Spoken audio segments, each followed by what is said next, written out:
Good day and welcome to SCO BRICS Insight, where we look at what's really going on in the world of the BRICS.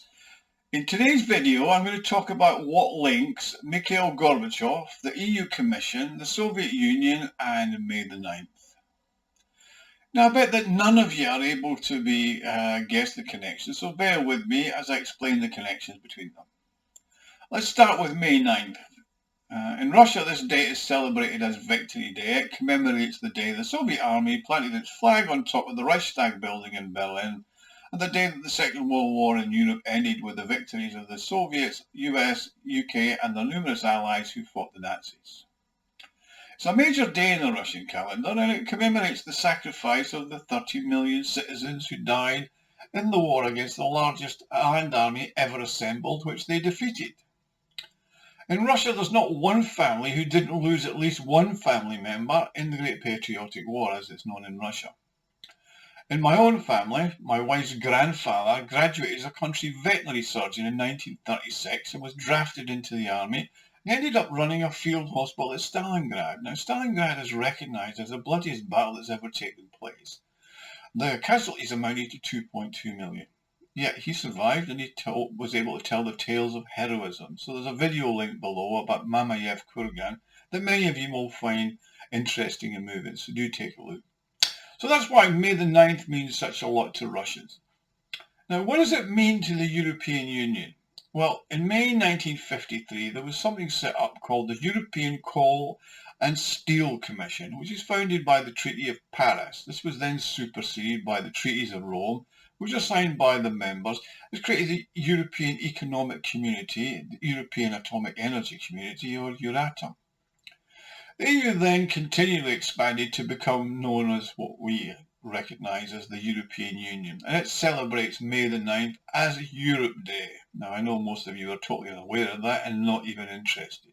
Now, as you're aware, the Soviet Union collapsed in February 1991, and the last president of the Soviet Union was Mikhail Gorbachev, and members of the Soviet Union, other than Russia, included Estonia, Latvia and Lithuania. Funny enough, those three countries are states that border Russia and are now members of the European Union and NATO. Now, in 1991, the Warsaw Pact was dissolved. This was an organisation set up in May 1955, notice the month of May again, when West Germany joined NATO and the Soviets feared the consequences of a strengthened NATO and a rearmed Germany 10 years after the end of World War II. Now notice how the Warsaw Pact was dissolved, but NATO was not only still around, it's expanded and to all intents and purposes has become the military arm of the EU, as well. Being a NATO member is a prerequisite of joining the EU.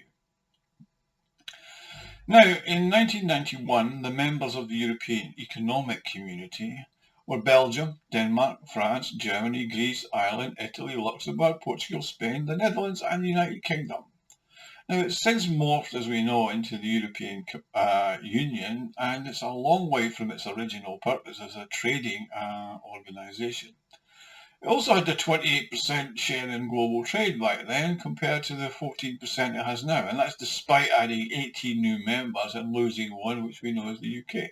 Now, in the 1990s, under the presidency of Boris Yeltsin, Russia was then welcomed by the EEC and then the EU.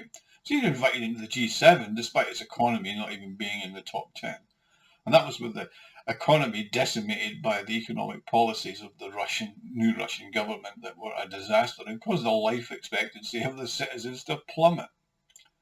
I mean, even after Vladimir Putin became president in 2000, the relationships with the Europeans were actually quite cordial. I mean, what was interesting was the way that the EU and NATO quoted the former members of the Warsaw Pact, like Poland, Czechoslovakia, Hungary, into joining almost immediately.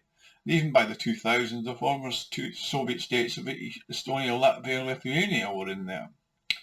Now, I know you've been waiting, so what is the Gorbachev connection? Well, after he left the presidency, he spent a lot of time in the West as a guest of many of the international organisations. I mean, after all, he was one of the 20th century's major statesmen alongside Ronald Reagan and Margaret Thatcher, who brought around to the end of the Cold War, the reunification of Germany, and the time that was supposed to bring peace, prosperity, freedom and democracy to all parts of Europe. And don't laugh too loud at that last sentence. Now, I know none of that happened. Plus, in the 1990s, Gorbachev was almost universally hated. The communists hated him for ending the Soviet Union. The rest of the people despised him because of the decade of absolute chaos he left behind. I mean, people lost their savings, their jobs. For many of them, their hope for the future as the country descended into a level that was worse than the Great Depression of the 1930s in the West.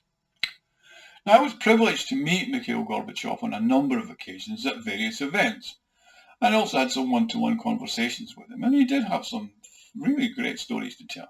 Anyway, to get back to why the connection between the EU and Mikhail Gorbachev is so pertinent, is that in a speech he made in 2009, he said that the whole EU-EC structure was based on the old Soviet system, and if you look in real terms, he's absolutely correct.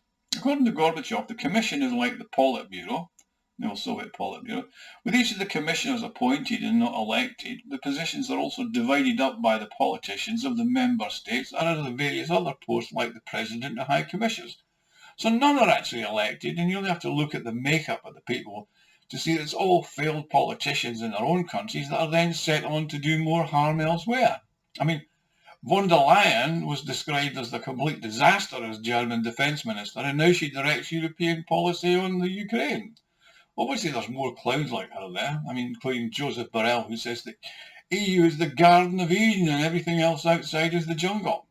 Now, the EU Parliament is also unlike any other parliament in the world, in that the elected MPs do not draft, craft or make legislation, but only rubber stamp whatever the commissioners decide to put in front of them.